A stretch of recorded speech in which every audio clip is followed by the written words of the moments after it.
সুতরাং সংস্কার পক্ষে আমরা কিন্তু প্রথম থেকে। দুর্ভাগ্য আমাদের এখন কিছু কিছু বক্তব্য আসছে যে বিএনপি সংস্কার চায় না, নির্বাচন চায়। এই কথাটা সঠিক নয়।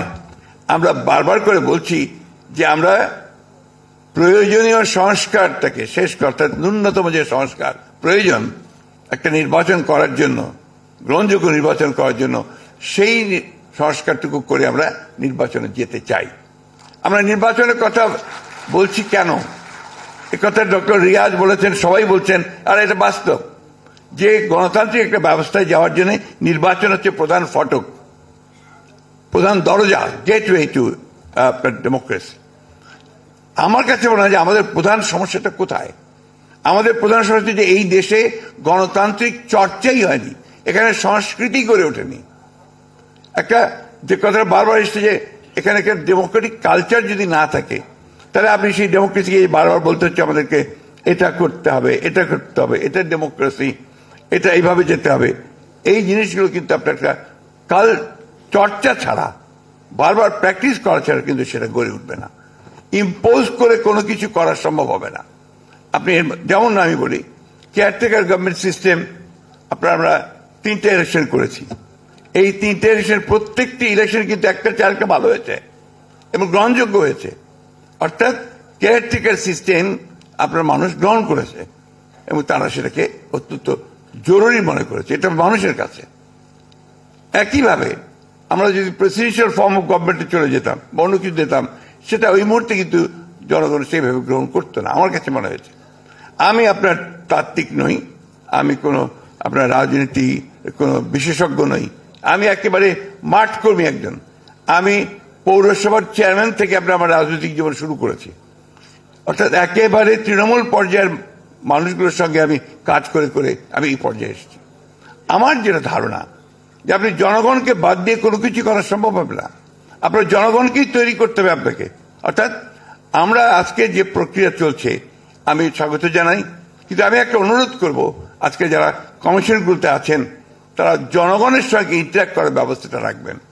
ডক্টর রিয়াজ বলেছেন যে তাদের কাছে 1 লক্ষের ওপরে বিভিন্ন প্রস্তাব এসছে, খুব ভালো কথা। অ্যাট দি সেম টাইম আমি যেটা মনে করি যে তারা যদি, আমি শুনেছি যে তারা তাদের প্রস্তাবটাকে তৈরি করে গভর্নমেন্টের হাতে দেবেন এবং গভর্নমেন্ট তখন আপনার পলিটিক্যাল পার্টিগুলোর সঙ্গে বসবেন। ওনারাই যদি আগে পলিটিক্যাল পার্টিগুলোর সঙ্গে বসতেন, আমার মনে হয় সেটা বুঝে আরো ইফেক্টিভ হতো, আরো ভালো হতো, এটা আমার কাছে মনে হয়। এখন গভর্নমেন্ট বসবেন, গভর্নমেন্টের সঙ্গে আলোচনা হবে, আলোচনা আরো সময় লাগবে। যত বেশি সময় যাবে আমার কাছে মনে হয়, আমাদের কাছে মনে হয় যে সমস্যাগুলো তত বাড়বে। আসল জায়গায় তো প্রবলেম তো অন্য জায়গায়। আপনি এগুলো ইমপ্লিমেন্ট করবেন কাদের দিয়ে?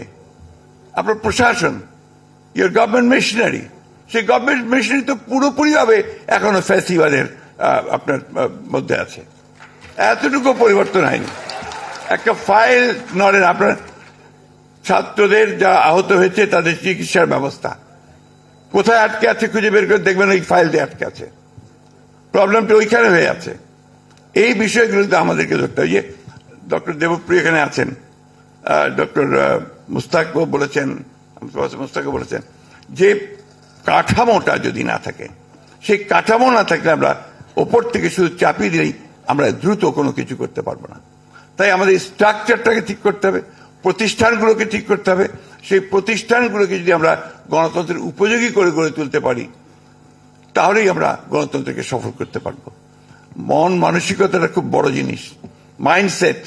আমার তো মাইন্ডসেটই হয়েছে যে কথাটা কিছুক্ষণ আগে ডক্টর মুস্তাক বলেছেন, আমার খুব ভালো লেগেছে যে একটা বন্দোবস্ত তো ছিল, টাকা দেব, কাজ করিয়ে নেব, ভালো, সমস্যা নাই। কিন্তু এখন তো আপনি অন্য সিস্টেমে যাচ্ছেন, তো সেই মাইন্ডসেটটা তো তৈরি করতে হবে। ওই তৈরি করার জন্য আপনার চর্চা দরকার।